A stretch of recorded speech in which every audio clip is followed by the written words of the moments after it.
qui passe le temps à me dénigrer. Il dit que ce que j'enseigne n'est pas biblique.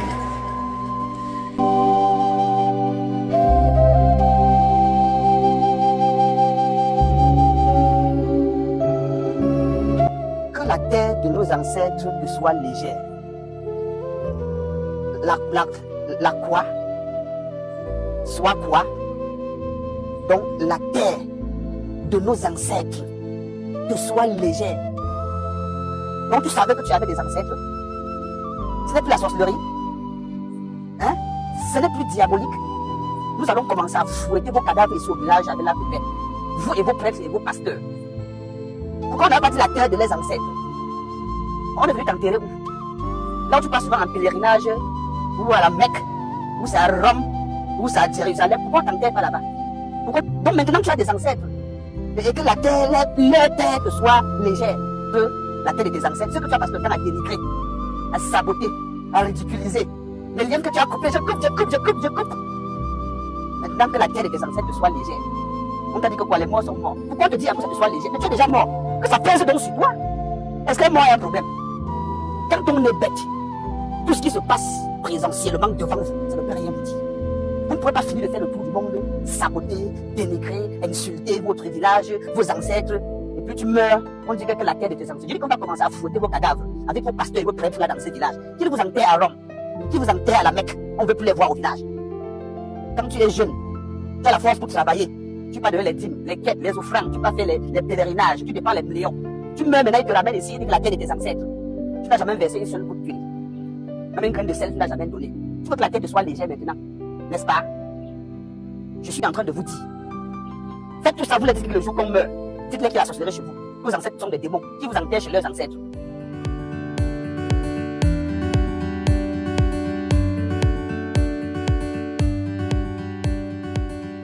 Bonjour chers tous, bonjour chers Camerounais, bonjour chers abonnés, bonjour chers internautes. Je vais profiter de cet instant, je vais profiter de ce moment pour non seulement répondre à ce monsieur, mais vous expliquer certaines choses lorsque je parle de généalogie biblique. Lorsque je parle de vos ancêtres, je vais vous expliquer quelque chose avec des exemples, le terre à terre.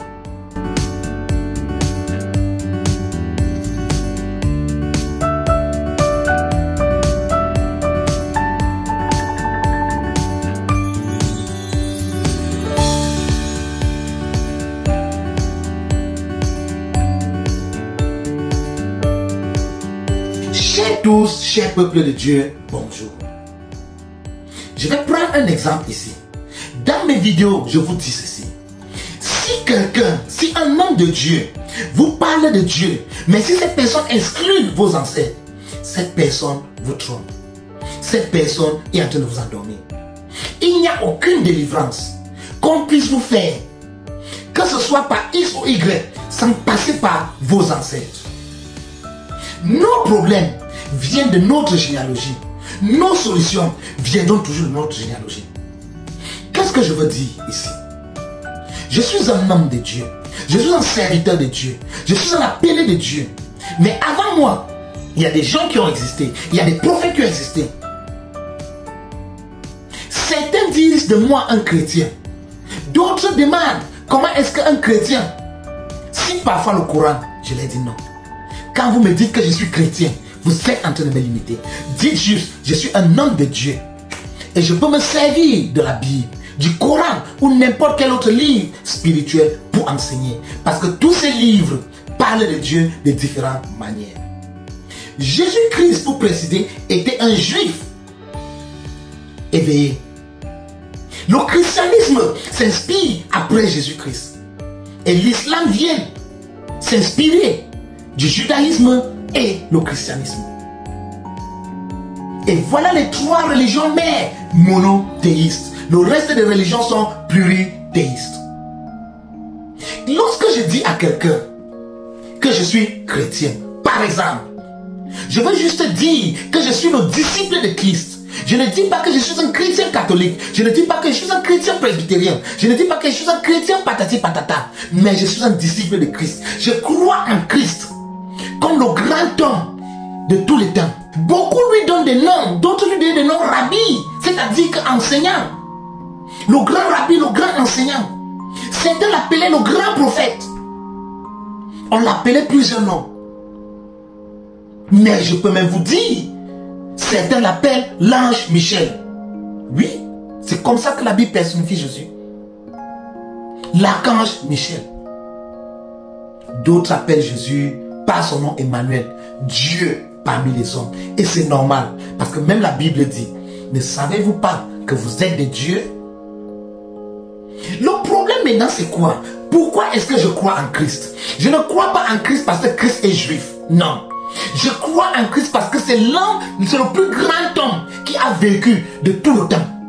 Et lorsque vous voulez être comme quelqu'un, il faut croire à la personne, il faut croire ses enseignements, il faut suivre ses préceptes et ses lois pour pouvoir faire ce que cette personne fait, pour pouvoir être impacté par la puissance de cette personne. C'est un peu comme aujourd'hui. Je crois en Nostradamus parce que Nostradamus fut un grand prophète en Europe.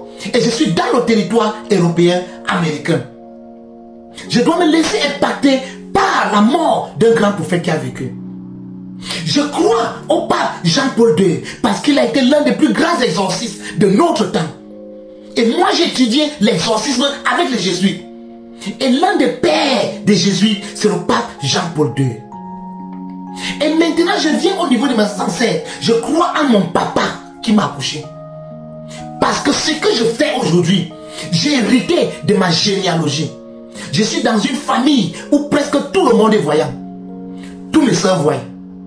Toutes mes soeurs guérissent. Je vous assure. Oui. C'est un truc que nous avons hérité de notre lignée familiale. Donc si aujourd'hui je dois avoir des problèmes, ça doit être connecté avec ma généalogie. Si aujourd'hui je dois avoir une délivrance, je dois me connecter à ma généalogie. L'homme n'est rien sans ses ancêtres. L'homme n'est rien sans sa généalogie.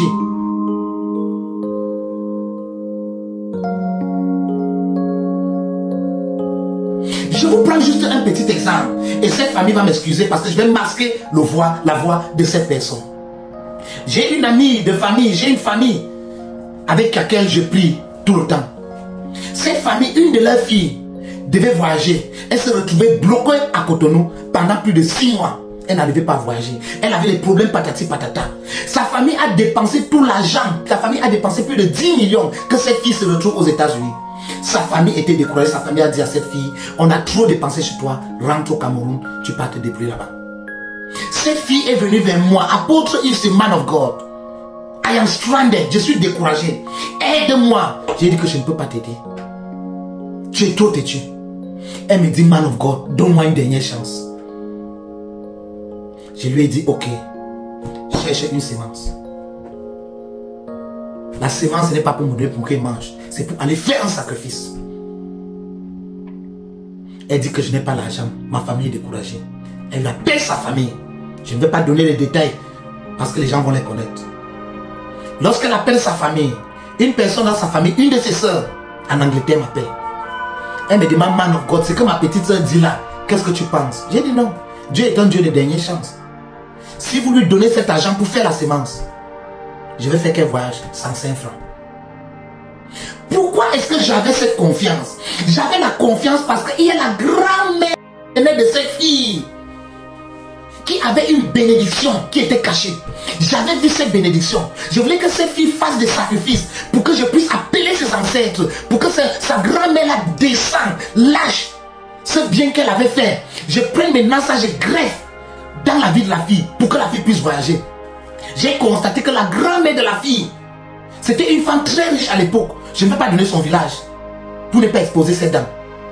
J'ai pris cette fille. Lorsqu'on a envoyé l'argent, j'ai fait envoyer l'argent au Cameroun à l'une des personnes qui sont là. J'ai dit à cette fille, va, achète telle chose. Tu me fais tel genre de sacrifice. Et j'entame les prières avec la fille. J'ai entamé les prières avec la fille. Dès que j'entame les prières avec la fille, le monsieur qui avait le réseau de voyage a dit à la fille, je vais te faire voyager. Viens juste me signer les papiers. Quand tu arrives aux États-Unis, tu payes l'argent. Tu me payes mon argent. Tu travailles, tu me payes l'argent. Personne n'a cru. Même la dame ne croyait pas. Lorsqu'elle me dit, oui, ça va se passer, va te faire voyager. C'est comme ça que j'ai suivi la fille. On n'a pas fait 10 jours de prière. Actuellement, la dame est aux frontières en Mexique. sur les frontières des États-Unis.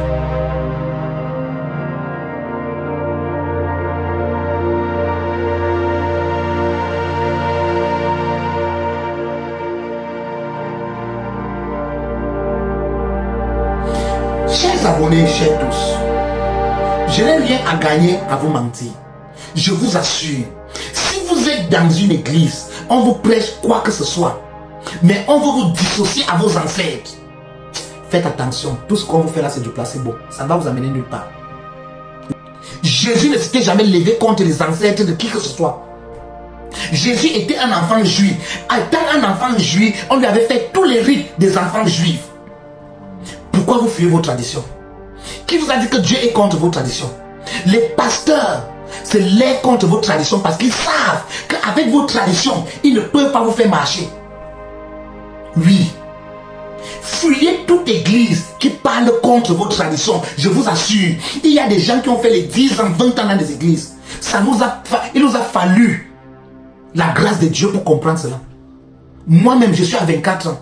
C'est après 20 ans que j'ai compris le pouvoir de mes ancêtres. Je ne savais pas. Et c'est Dieu lui-même qui est venu me révéler cela. Je ne savais pas. On était dans des églises, on montait, on descendait, on montait, on descendait, on montait, on descendait. Je faisais toutes les formations, mais j'étais inefficace.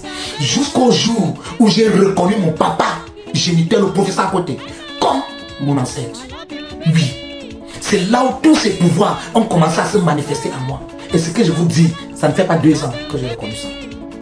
En 24 ans, dans la spiritualité, ça a 2 ans que j'ai vu le pouvoir de mes ancêtres. Et aujourd'hui, je vous assure, il n'y a aucun traitement qui peut me dépasser dès que je me connecte avec mes ancêtres.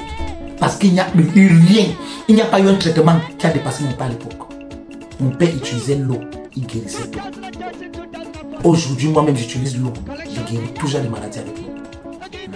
J'ai pris ça de mon père.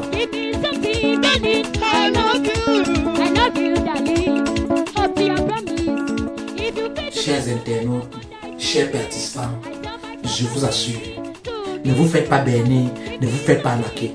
Je vous assure, rentrez chez vos ancêtres.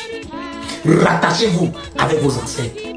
Il n'y a pas que de mauvaises choses que vos ancêtres ont fait. Il y a aussi des bonheurs qu'ils ont fait. C'est encore caché là. Allez retirer ces bonheurs, vous exploitez. Ça va marcher en votre avantage. Merci chers tous, merci peuple de Dieu. Ici, c'est votre serviteur, le un unique apôtre Lucie. La bouche et les yeux de Dieu sur terre. Ciao et à bientôt.